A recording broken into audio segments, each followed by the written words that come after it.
నమస్తే. నేను జాకిర్ హుసేన్. తమిళ్ హీరోయిన్ ఇప్పుడు ధనుష్ మీద కొన్ని సంచలనమైన కామెంట్స్ చేసింది. సో, కమిట్మెంట్ అడిగారంటూ కూడా ఇప్పుడు ఇది తమిళనాట ఇటు తెలుగు వైరల్‌గా మారిందనే చెప్పాలి. సో, ఇష్యూ గురించి ఒకసారి విశ్లేషణ తీసుకునే ప్రయత్నం చేద్దాం. ప్రస్తుతం మనతోటి జర్నలిస్ట్ జగదేవ్ ఉన్నారు. వెల్కమ్ చెప్దాం. Hello sir. Hello Zakir.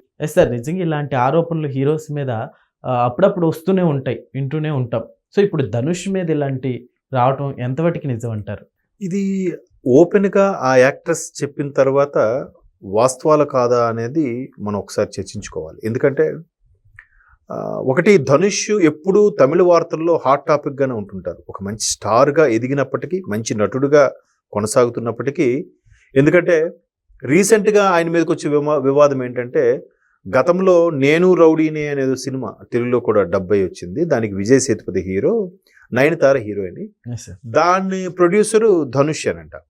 So, దానికి సంబంధించిన ఏదో చిన్న పాటను, క్లిప్పింగ్‌ను వాడుకుందామని నయనతార ప్రొడ్యూస్ చేసే ఒక సినిమాకి అడిగితే ధనుష్ రెస్పాండ్ అవ్వలేదు. పైగా చాలాసార్లు వెయిట్ చేపించి బతిమాలించుకునే పరిస్థితికి వచ్చింది. ఆమె వెక్స్ అయిపోయి ప్రెస్ మీట్ పెట్టి మరీ చెప్పింది.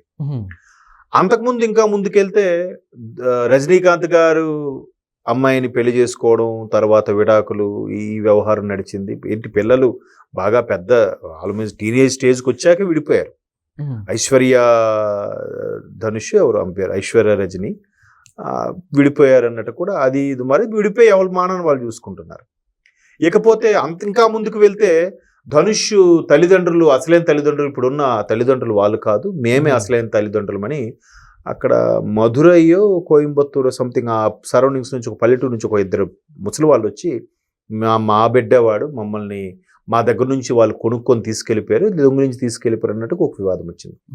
ఎప్పుడు ధనుష్ ఇట్లా వార్తలు హాట్ టాపిక్గానే ఉంటున్నారు. అయితే ఈ మన్యా ఆనంద్ ఎవరైతే సీరియల్ ఆర్టిస్ట్ కమ్ యాక్ట్రెస్ ఉన్నారో, ఈవిడ తాజాగా ఒక విషయం వెలుగులోకి తీసుకొచ్చింది. మేబీ రకరకాల కోణాలు ఉంటాయి.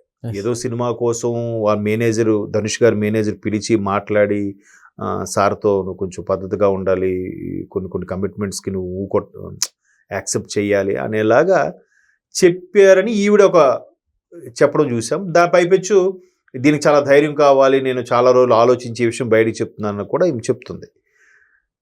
అంటే సినిమా అనేసరికి కాస్టింగ్ కావచ్చు చాలా ఎప్పటి నుంచో ఉన్న దుమారమే. చాలా పెద్ద పెద్ద ఇష్యూస్ జరిగాయి. కేరళలో జరిగిన ఇష్యూ మీద ఒక కమిటీ వేస్తే విస్తుపోయే అంశాలు కూడా తెర మీదకి వచ్చాయి. దానికి సంబంధించి మీరా జాస్మిన్ లాంటి హీరోయిన్లు కూడా దానికి బాధితులే. తర్వాత భావన చూసారా తెలుగులో, ఇంకెలా చెప్పాలి, మహాత్మా అని సినిమా కృష్ణవంశీ గారి, శ్రీకాంత్ హీరో, అందులో చేసిన హీరోయిన్ ఆమెని ఒక మలయాళం హీరోను ఎవరో బాగా ఇబ్బంది పెట్టారు, చాలా టార్చర్ పెట్టారు. ఆమె అన్నీ తట్టుకొని నిలబడింది, కానీ ఆమె ఇప్పుడు బయట చెప్పలేదని. అలాగే తెలుగు విషయానికి వస్తే చాలామంది కాస్టింగ్ కోచ్ గురించి మాట్లాడారు, చాలామంది సఫర్ అయ్యారని. సీనియర్ నటి జయలలిత గారు అయితే తెలుగులో జయలలిత గారు మన కామెడీ క్యారెక్టర్స్ కానీ మంచి క్యారెక్టర్స్ చేశారు. ఆవిడ భరతన నేనులో స్పీకర్గా యాక్ట్ చేశారు ఆవిడ. రాజేంద్ర ప్రసాద్ గారు ఏపులో ఉన్న విడుదలలో వాటిలో మంచి పేరు వచ్చింది ఆమెకి. అయితే అటువంటి ఆవిడ కూడా రంగంలో, సినీ రంగంలో కామన్ అమ్మ. కానీ కొన్నిసార్లు మా కుటుంబ పరిస్థితిలో, లేదంటే మేము కెరియర్గా ఎదగాలనో లొంగిపోయే పరిస్థితులు ఉంటాయని కూడా ఆవిడ ఓపెన్గా కూడా చెప్పింది ఒక ఛానల్కి ఇచ్చిన ఇంటర్వ్యూలో. సో ఇట్లాంటి సర్వసాధారణం, అంటే ఈ నాట్ ఓన్లీ ఇండస్ట్రీ, చాలా ఇండస్ట్రీలో ఇలాంటివి ఉన్నాయి. ఇప్పుడు కొన్నిసార్లు మీరు తెలుగులో కూడా ఇక్కడ చెప్పొచ్చో చెప్పకూడదో తెలియదు, కానీ ఒక టీవీ ఛానల్కి సంబంధించినవి కూడా ఎట్లాంటి కాస్టింగ్ కావచ్చు నడిచాయని కూడా నేను విన్నాను. అవునా సార్? ఓకే. అంటే న్యూస్ రీడర్గా గాను, యాంకర్గా గాను అవకాశాలు రావడం కోసం ఆ అమ్మాయిల్ని వేధించారని, లేదంటే ఛానల్ హెడ్స్ వాళ్ళని ఇబ్బంది పెట్టారని రకరకాలుగా కొన్ని వార్తలు అయితే ప్రచారంలో ఉన్నాయి. దాంట్లో వాస్తవం ఎంతో తెలియదు. దాన్ని దగ్గరగా బాగా క్లోజ్గా గమనించిన వాళ్ళు తర్వాత మీడియాలో మిత్రులు కొంతమంది పంచుకోవడం కూడా జరిగింది. సార్, అయితే ఇప్పుడు ఈ హీరోయిన్ ఇన్ని రోజుల నుంచి బయట పెట్టకుండా ఇప్పుడు బయట పెట్టడాన్ని ఎలా చూడొచ్చు అంటారు? అదే చెప్పలేం. ఇప్పుడు వాళ్ళ స్వలాభం కోసమా, లేదంటే నిజంగా అవకాశం ఇవ్వలేదు కాబట్టి బయటకు వచ్చిందా, ఆ సినిమాలో అవకాశం దొరుకుంటే ఏమి సైలెంట్గా ఒప్పుకునేదా అనేవి కూడా రకరకాల అనుమానాలు తావిస్తుంది.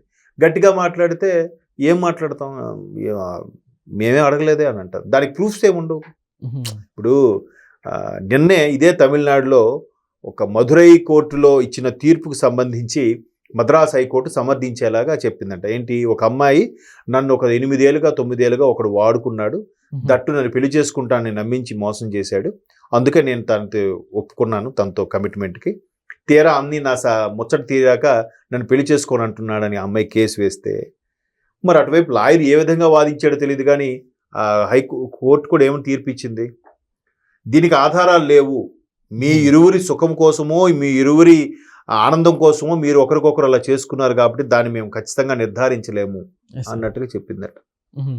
అది నిన్న సోషల్ మీడియా అంతా వైరల్ అయింది. అవి మీరు చూసారో లేదా వార్త?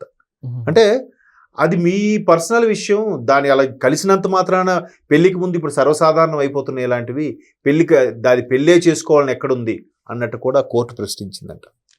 అంటే ఎటు పోతుంది కల్చర్, లేదా ఎటు వెళ్తుంది? ఎందుకంటే చాలా సినిమాల్లో ఒక అమ్మాయికి వాడుకొని వదిలేశాడు అనే సందర్భంలో ఆ అమ్మాయి తరపున నిలబడేవాడిని హీరోగా మనకు చూపించిన సినిమాలు కూడా వచ్చాయి.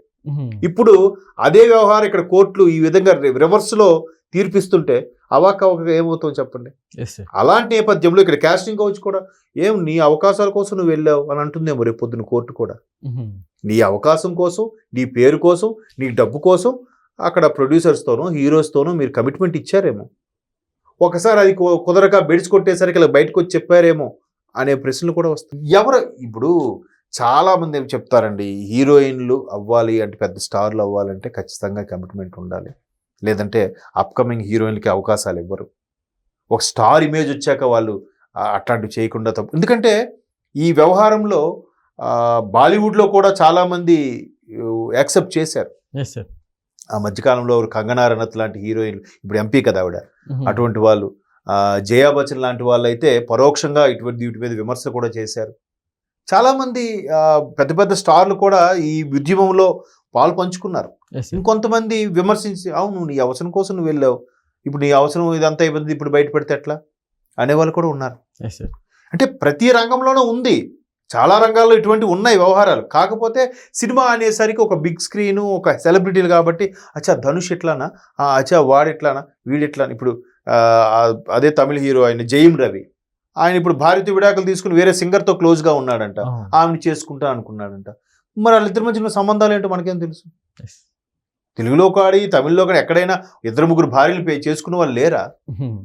ఉన్నారుగా. దాన్ని మరి ఎలా చూడాలి? అంటే ఇది పర్సనల్కి వెళ్ళేసరికి వేరే వేరే ఉద్దేశాలు వచ్చేస్తూ ఉంటాయి. ఇప్పుడు వీళ్ళు కూడా ఇప్పుడు ఒకేసారి 10 మంది వెళ్ళారండి, 10 మంది అందగత్తలే, 10 మంది హీరోయిన్ అయ్యే అవకాశం ఉన్న వాళ్ళే, అందులో ఒకరికి ఎందుకు వరిస్తుంది? కొన్ని సందర్భాల్లో మీరు తెలుగు ఇండస్ట్రీలో కూడా చూస్తే చాలామంది టాలెంటెడ్గా ఉంటారు, అందరికీ అవకాశం రాదు. ఎందుకు రాదు? కొందరికే ఎందుకు వస్తుంది? ఏమంటే ఆ లక్కీ హ్యాండ్. ఏంటి లక్కీ హ్యాండ్? దాని మీద చాలా విమర్శలు వినిపిస్తూ ఉంటాయి. ఎందుకంటే ఒకసారి ఎవరు మన రైటరు కమ్ ఆర్టిస్టు ఆయన హర్షవర్ధన్ గారు అదే చెప్పారు, అసలు ఇండస్ట్రీకి త్రిష చార్మి ఒకేసారి వచ్చారు.